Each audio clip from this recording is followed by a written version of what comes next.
Hello students, आप लोग कैसे हैं। तो इससे पिछले वीडियो में हमने जो है उत्तक के डिवाइड के बारे में जान लिए कि उत्तक जो है कितने प्रकार की होती हैं और जंतु कितने तरह की होती हैं। पादप उत्तक के भी टाइप पढ़ लिए, जंतु उत्तक को भी पढ़ लिए। तो आज हम जैसे ही बोले थे कि इसको डिटेल्स में जानेंगे, तो आज हम उनको डिटेल में जानने की, और आप लोग जो भी अगर इससे नया कुछ सीखते हैं तो उसको कॉपी पर नोट करते चलिएगा। और जो है यह बहुत ही इम्पोर्टेंट है उत्तक, जो कि एग्ज़ाम के दृष्टिकोण से भी कहें तो यह बहुत ही इम्पोर्टेंट है। तो चलो हम जो है उत्तक को पूरा डिफ़ाइन करते हैं और इनको अच्छे से जानने की कोशिश करते हैं। तो देखिए उत्तक, तो जैसे कि हम बता दिए कि कोशिका के समूह ही उत्तक कहलाएगा, यानी कि कोशिका के समूह जो किसी विशिष्ट कार्य को संपादित करती है। यानी अगर हाथ का उत्तक है तो आप जानते हैं हाथ के का काम क्या है, अगर पैर का है तो पैर का काम क्या है, गर्दन का है तो गर्दन का काम क्या है। तो आप जानते हैं कि कोशिका के समूह से उत्तक बना, तो उत्तक का जो है विशेष काम है, यह विशेष काम के लिए ही बनाया गया। ये पूरे शरीर का निर्माण ही हुआ है किससे? उत्तक से। तो यह विशेष काम को संपादित करती है। तो कोशिका के समूह जो किसी विशेष काम को संपादित करती है तो उसको बोलेंगे उत्तक, यानी टिश्यू। अब जो है ये पहले उत्तक शब्द, ठीक है, उत्तक शब्द का प्रयोग सबसे पहले बार किसने किया? तो उत्तक शब्द का प्रयोग जो है बिचंट ने किया था। सबसे पहले बार उत्तक शब्द का प्रयोग किसने किया? बिचंट। याद रखना कि बिचंट जो है एक वैज्ञानिक है और उन्होंने ही जो है उत्तक शब्द का प्रयोग पहले बार किया था। अब जो है उत्तक शब्द का प्रयोग बिचंट किया, उसके बाद जो है उत्तक का अध्ययन क्या कहलाता है? जिस तरह से कोशिका का अध्ययन साइटोलॉजी होता है, ठीक है, उत्तक का अध्ययन क्या कहलाएगा? तो उत्तक का अध्ययन हिस्टोलॉजी कहलाता है। उत्तक का अध्ययन, उत्तक का अध्ययन क्या कहलाता है? तो हिस्टोलॉजी। हिस्टोलॉजी। उत्तक का अध्ययन क्या कहलाता है? हिस्टोलॉजी, ठीक है। इसी को कहते हैं आतकी। आतकी। उत्तक का अध्ययन हिस्टोलॉजी या आतकी, यानी इनके अंतर्गत हम उत्तक के बारे में जानेंगे कि उत्तक क्या होती है, कैसी इसकी संरचना होती है, इनका क्या काम होता है, इनका कितना डिवाइडेड है, कैसे बनती है। तो ये सब जो है इन शाखा की इस ब्रांच के अंतर्गत हम पढ़ते हैं, जिसको हिस्टोलॉजी और आतकी कहते हैं। अब जो है हिस्टोलॉजी और आतकी, तो इसकी हिस्टोलॉजी शब्द जो है इसका प्रयोग किसने किया? हिस्टोलॉजी। हिस्टोलॉजी शब्द, हिस्टोलॉजी शब्द जो है पहले बार मायर ने 1819 ईस्वी में किया था। मायर ने 1819 ईस्वी में हिस्टोलॉजी शब्द का पहले बार प्रयोग किए थे। हिस्टोलॉजी शब्द का प्रयोग पहले बार मायर ने किया और उत्तक शब्द का प्रयोग पहले बार जो है बिचंट ने किया था, ठीक है, बिचंट। अब जो है ये ओतकी, ये ब्रांच का जो है नाम किसने रखा, ये शाखा किसने बनाया? तो ये शाखा जो है इटली के एक वैज्ञानिक है, इटली के वैज्ञानिक, ठीक है, इटली के वैज्ञानिक Marcelo Malpighi. Marcelo Malpighi. Marcelo Malpighi ने ये आतकी की शाखा, यानी आतकी शाखा को जो है इन्होंने स्थापित किया, इन्होंने बनाया, और इनके अंतर्गत जो है हम उत्तक के बारे में जानते हैं। तो ये यहाँ से जो है जो भी इम्पोर्टेंट ऑब्जेक्टिव बना, जैसे कि उत्तक शब्द का प्रयोग पहले बार किसने किया? तो बिचंट ने किया। उत्तक का अध्ययन क्या कहलाता है? हिस्टोलॉजी कहलाता है। हिस्टोलॉजी शब्द का प्रयोग किसने किया? मायर ने किया। कितने ईस्वी में? तो 1819 ईस्वी में। इटली के वैज्ञानिक जो औत्की शाखा को बनाया है, रखा है, स्थापित किया है, तो वो कौन है? मार्सेलो मेलपिगी, जो इटली के निवासी हैं। तो इसको भी नोट कर लीजिएगा। और जो है अब जो है इनको मिटा के हम फिर से जो है कि उत्तक को जैसे बांटे थे पादप उत्तक और जंतु उत्तक में, तो पादप उत्तक 2 तरह का था, अस्थाई और विभवज्योतक। तो विभवज्योतकी के बारे में हम अभी जानेंगे।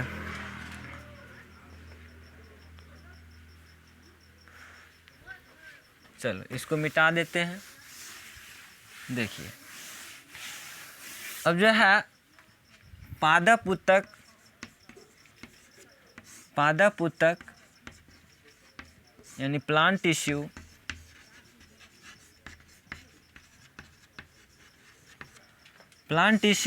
जो है डिवाइड किए थे 2 भागों में, विभवज्योतकी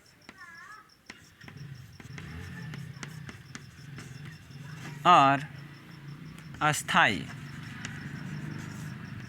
परमानेंट टिश्यू और ये जो होता है इंग्लिश में विभवज्योतकी जो है लिख लेना इंग्लिश क्या होती है। तो इनके जो है 4 ब्रांच, जैसे कि 3 ब्रांच में बांटे थे, अंतर्वेशी, शीर्षस्थ, उसके बाद जो है पार्श्वस्थ। अब जो है शीर्षस्थ, अंतर्वेशी और पार्श्वस्थ ये क्या होती है? देखो ये जो है मान लीजिए कि हम जो है छोटे से पौधा बनाते हैं,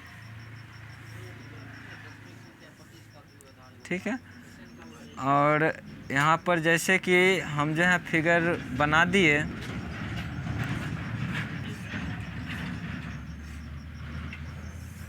तो ये फिगर है और फिगर में यहाँ पर जो है शीर्षस्थ होता है,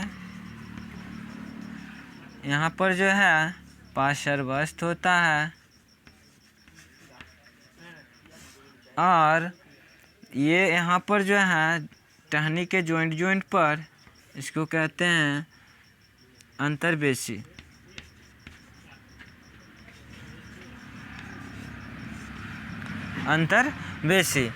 अब जो है विभवज्योतकी के बारे में क्या कहेगा कि विभवज्योतकी उत्तक क्या है? तो विभाजन करने वाले, जैसे कि नाम से स्पष्ट है, विभवज्योतकी यानी कि वह पादप उत्तक जो क्या करे? विभाजित करे, बटे, ठीक है, तो उसको बोलेंगे विभवज्योतकी उत्तक।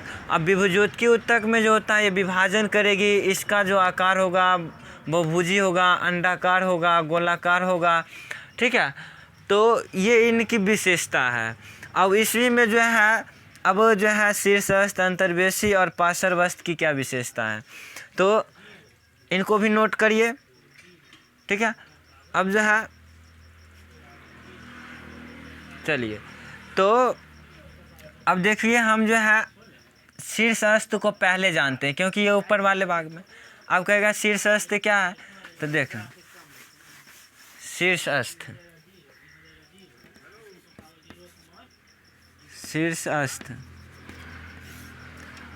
अब जो है शीर्षस्थ किसको बोलेंगे? जैसे कि फिगर में देखिए कि ये सबसे जो है ऊपर वाले संरचना है यहाँ पे, तो सबसे ऊपर यानी कि पौधे में जो होता है सबसे ऊपर, ठीक है, तना के सबसे ऊपर, और यहाँ पर जो जड़ है इस जड़ के सबसे नीचे वाले शीर्ष वाले भागों पर ये पाए जाते हैं, इसलिए इसको शीर्षस्थ कहते हैं। यानी तना के ऊपर वाले और जड़ के सबसे नीचे वाले शीर्ष पर जो है ये पाई जाती है। तो पहला तो पॉइंट बन गया कि यह तना और जड़ के शीर्ष वाले भागों पर पाई जाती है, ठीक है, शीर्ष वाले भागों में पाई जाती है।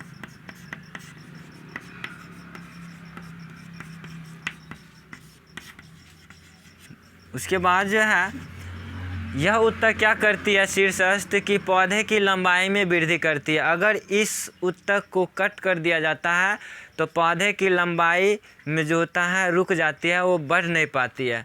जैसे कि आप लोग कभी देखे होंगे कि कोई जो है जानवर जो है किसी पौधे को खा जाते हैं, तो ऊपर से जो उसके ऊपर वाले को जो शीर्षस्थ है उनको अगर खा जाते हैं तो पौधा जो होता है वहाँ से नहीं बढ़ पाती है।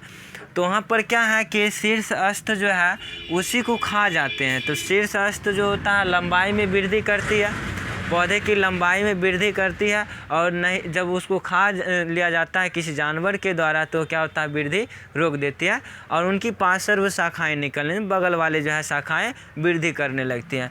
तो यह क्या होगा, दूसरा पॉइंट यह जो होता है पौधे की लंबाई में वृद्धि करता है। यह पौधे के लंबाई में वृद्धि करती है, ठीक है, लंबाई में वृद्धि करती है।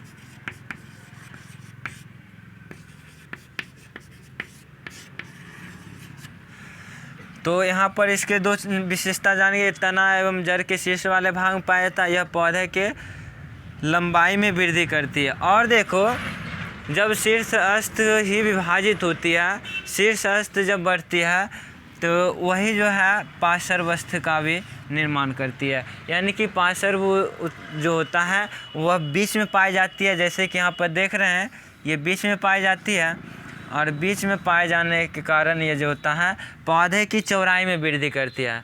पौधे की मोटाई बोले या चौड़ाई बोले, वो जो होता है उनकी वृद्धि करती है। कौन?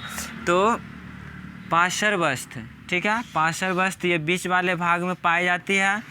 और इस ऊतक का निर्माण जो होता है किससे होता है, तो शीर्षस्थ के कारण होती है। जब शीर्षस्थ अधिक विभाजित हो जाती है तो उनके विभाजन के फलस्वरूप ही क्या बनती है, ये बीच वाले पार्श्वस्थ, और यह द्वितीयक लंबाई में वृद्धि करता है।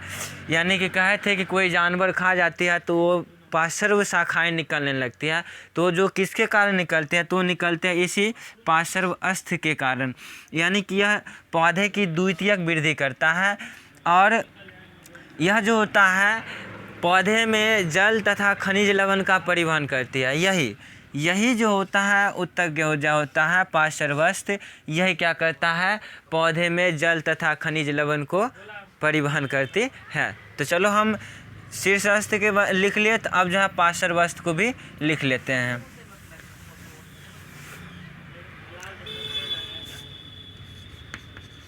पार्श्वस्थ, ठीक है। तो पहला हो जाएगा कि यह पौधे में द्वितीयक वृद्धि करता है, द्वितीयक वृद्धि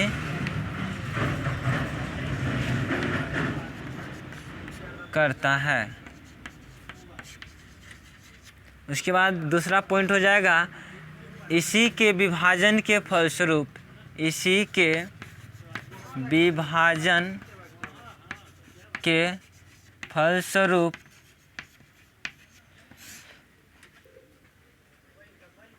यहाँ इसी के नहीं, शीर्षस्थ के विभाजन, शीर्षस्थ के विभाजन के फलस्वरूप इसका निर्माण होता है।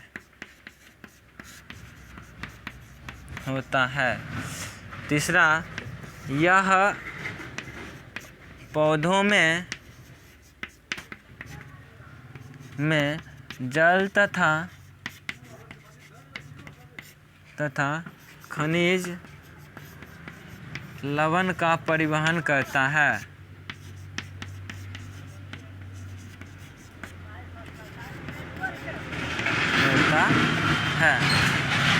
साथ साथ जो है नोट करते जाइएगा। ये जो है जो भी इन्फॉर्मेशन है हमको जितना आ रहा है हम कोशिश करते हैं आप लोगों को पूरा दे, और आप लोग भी पूरा सपोर्ट करिए और इनको जो है नोट करते जाइएगा।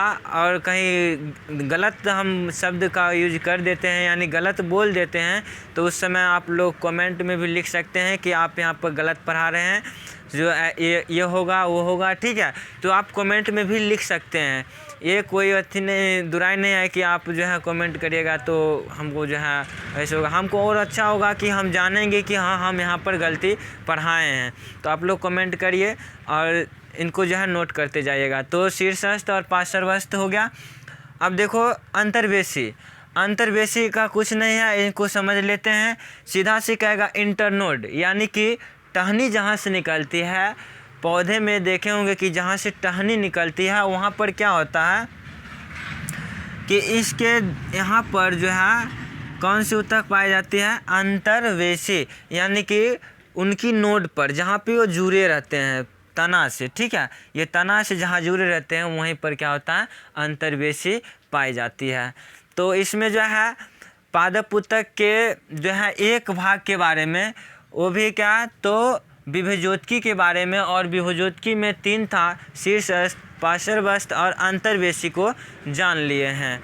तो अगले वीडियो में फिर जो है हम अस्थायी ऊतक को लेकर आएंगे। और अस्थायी ऊतक के जैसे कि 2 भाग होता है, सरल अस्थायी ऊतक और जटिल, ठीक है। तो सरल के 3 और जटिल का 2। तो पहले 3 और फिर बाद में 2 को डिफली में पढ़ाएंगे।